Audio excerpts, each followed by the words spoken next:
ఓకేనా? సాటిస్ఫై అని మనం జనరల్ ఇంగ్లీష్లో నార్మల్ డైలీ లాంగ్వేజ్లో మాట్లాడుకుంటాం. కానీ కెమిస్ట్రీలో లేదా ఇలాంటి సబ్జెక్ట్లో మాట్లాడేటప్పుడు జనరల్ ఇంగ్లీష్ కన్నా టెక్నికల్ లాంగ్వేజ్ వాడాల్సి ఉంటుంది. ఇక్కడ 2 కార్బన్స్ సాటిస్ఫై అయిపోయాయి.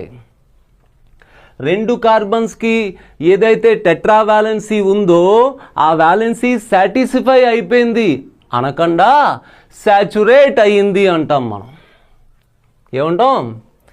సాచురేట్ అయ్యింది అని చెప్తాం. సాచురేటెడ్ ఎక్కువగా మన డైలీ లైఫ్లో వాడం, కానీ సాచురేటెడ్ అనే పదం చాలా సింపులే. ఓకేనా? నువ్వు ఎంత తినగలవో నీకంత పెట్టాను అనుకోండి, నువ్వు సంతృప్తి చెందుతావు. సాచురేటెడ్. నువ్వు ఎంత తినగలవో అంతకన్నా తక్కువ పెట్టాను అనుకోండి, అసంతృప్తితో ఉంటావు, అర్ధాకలితో ఉండిపోతావు. అన్సాచురేటెడ్.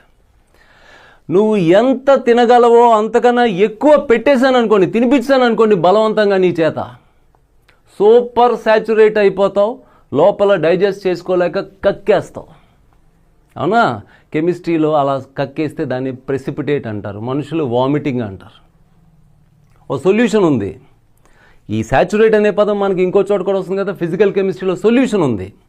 సాల్వెంట్ ఉందనుకోండి, ఆ సాల్వెంట్ ఒక 10 గ్రాముల సొల్యూట్ని డిజాల్వ్ చేసుకోగలదు. నేను 10 గ్రాములు కలిపాను, సాచురేటెడ్ సొల్యూషన్. సంతృప్తి చెందింది. అది ఎంత డిజాల్వ్ చేసుకోగలదో అంతే కలిపాను. అది 10 గ్రాములు డిజాల్వ్ చేసుకోగలదు, నేను 4 గ్రాములే కలిపాను, అన్సాచురేటెడ్. అది 10 గ్రాములు డిజాల్వ్ చేసుకోగలదు, నేను 12 గ్రాములు కలిపాను, అంటే 2 గ్రాములు ఎక్స్ట్రా కలిపాను, సూపర్ సాచురేటెడ్. నేను కలిపిన 2 గ్రాములు ఎక్స్ట్రా డిజాల్వ్ కాదు, అడుగున పడి ఉంటుంది సాలిడ్ స్టేట్లో, దాన్ని ప్రెసిపిటేట్ అంటారు. సరే, సో ఇక్కడ ఏంటి, 2 కార్బన్స్ సాచురేట్ అయిపోయాయి. సాచురేట్.